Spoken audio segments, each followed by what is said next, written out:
عندما تريد أن تكون مسلما شيعيا، ما هي ميزتك عن البوذي وعن النصراني وعن الصوفي؟ شو ميزتك؟ شو هي ميزتك؟ إذا أنت عم تتصرف مثل حكايتهم، إذا بطقوسك مثل طقوسهم، إذا أنت بتقدس القماش كما يقدسون، وأنت بتقرأ على الطعام كما يقرؤون. صرنا نقرأ على الطعام إسا، وصلنا نقرأ على الطعام بمجالس العزاء، ونقرأ على البونبون بمجلس حديث الكساء، ونوزعه على الناس حتى يشفون. شوف هذا شوكليت، هذه أنا مجربها، هذا شوكليت راح يوزع عليكم كلكم إن شاء الله. ونفس الشيء البوذي بحط أمام تمثال بوذا أو القديسين تبعوله بحط الحلو الهندي، مش هيك؟ وبيقروا عليه التراتيل، وبعدين بصيروا يوزعوه للاستشفاء. ونفس الشيء المسيحي بحط القربان وبحط الانبيذ بيعتبروا دم المسيح، وبحط القربان بيعتبروا جسد المسيح، وبيقرأ عليهم بعد ما يقدس بصير يطعمي الموجودين. ونفس الشيء عنا، نفس الشيء عنا. بيقرأ أحد المشايخ مجلس حديث الكساء اللي مش معروف له سند.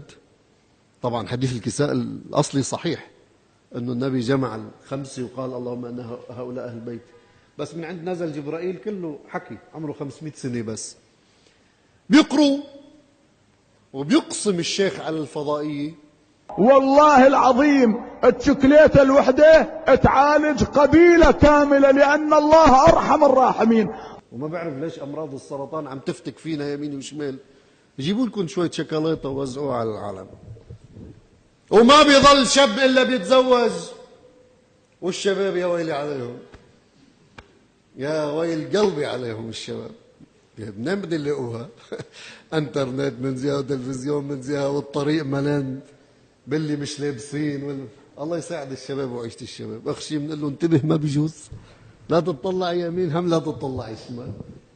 شحر هذا كيف، لا بده يطلع يمين ولا بده يطلع شمال. والله انه اذا الشاب استغفر الله في بعض في يعني هو هيك هو ماشي او ما يعرض عليه في مثل هذه الايام، واستغفر الله، قال استغفر الله افضل عند الله مش من 1000 ركعه ولا من 200,000 ركعه ولا من اجر مش رمضان، آلاف الرمضان.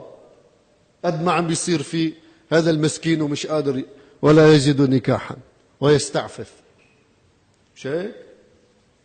وبقول لك بيحلف لك هذا هو اللي بيخليك تتزوج، وهذا هو الحديث.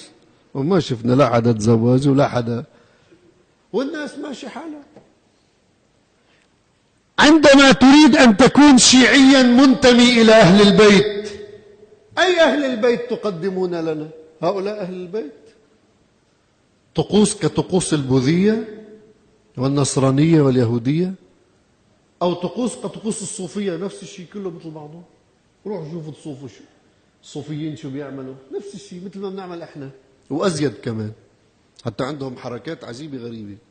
بس احنا فوتنا هلا، وذيك عندهم حركات حول بنطوا بشكل مش طبيعي حول القفص، قفص الأولياء تبعهم. البخاري مثلا، افتح انترنت شوف بعض الطقوس حول قبر البخاري وابو حنيفه وفلان.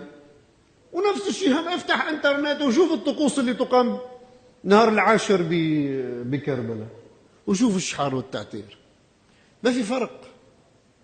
فاذا القرآن عندما نزل، انتم الان فكروا هؤلاء كلهم، كل هذه الاديان الذين يجتمعون ويلتقون في مثل هذه الطقوس اللي حكيت لكم بعضها. انتم بتربطوا خيط اخضر، والصوفي بيربط خيط، والبوذي بيربط خيط، والشو اسمه اليهودي بيربط خيط بس وين؟ بحائط المبكى، كله مثل بعضه. والنصراني هم بيربط خيط، بيربطوا على تمثال العذراء. طيب هذا اذا اردت ان تكون قرآنيا من اتباع اهل البيت، بتضلك هيك بهالمستوى؟ والله بدك تطلع لمستوى القرآن، بدك تطلع لمستوى القرآن.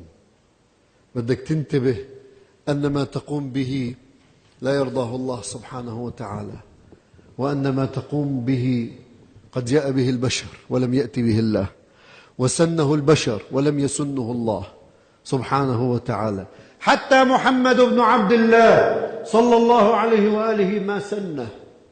شفتوا محمد اشتغل هيك شغل؟ شفتوا أهل البيت؟ روي عن أهل البيت، عن أحد من أهل البيت اشتغل هيك شغل؟ أبدا.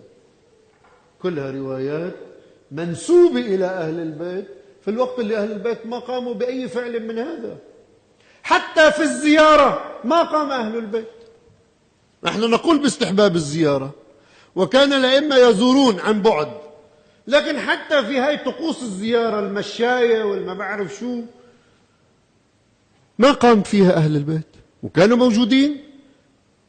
كان في زين العابدين والباقر والصادق والكاظم والرضا والهادي والعسكري، كلها أئمة كانوا موجودين بعد الإمام الحسين عليه السلام. ما شفنا أحد سوى هالشكل، لا شفنا أحد طبر، لا شفنا أحد مشي إلى كربلاء، لا نقل عن أحد أنه كان يزحف أو أمر بالزحف بهذه الطريقة المهينة، ولا شيء أبدا.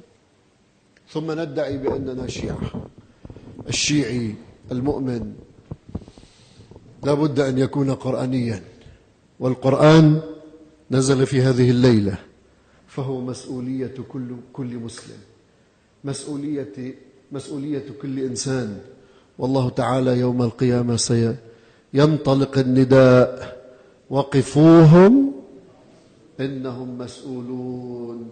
إن السمع والبصر والفؤاد كل أولئك كان عنه مسؤولا، يوم تجادل كل نفس عن نفسها. ما حدا بيجادل عنك، لا الشيخ اللي علمك، ولا المرجع اللي قلدته، ولا حدا ولا الزعيم. يوم تأتي كل نفس تجادل عن نفسها، لا ظلم اليوم إن الله سريع الحساب. أيها الأحبة، نسأل الله سبحانه وتعالى في هذه الليلة العظيمة المباركة أن نلقى ونتلقى كتبنا بأيماننا، وأن نكون من أصحاب اليمين الذين تجاوز عنهم رب العالمين، وأن يرثنا جنة النعيم، ويجعلنا من رفقاء الصالحين والصديقين، وأن يطيل أعمارنا في هذه الحياة الدنيا، ويقضي حوائجنا، وينظر إلينا في مقامنا هذا نظرة رحيمة يرضى بها عنا. والحمد لله رب العالمين، وصلى الله على محمد وآله الطاهرين.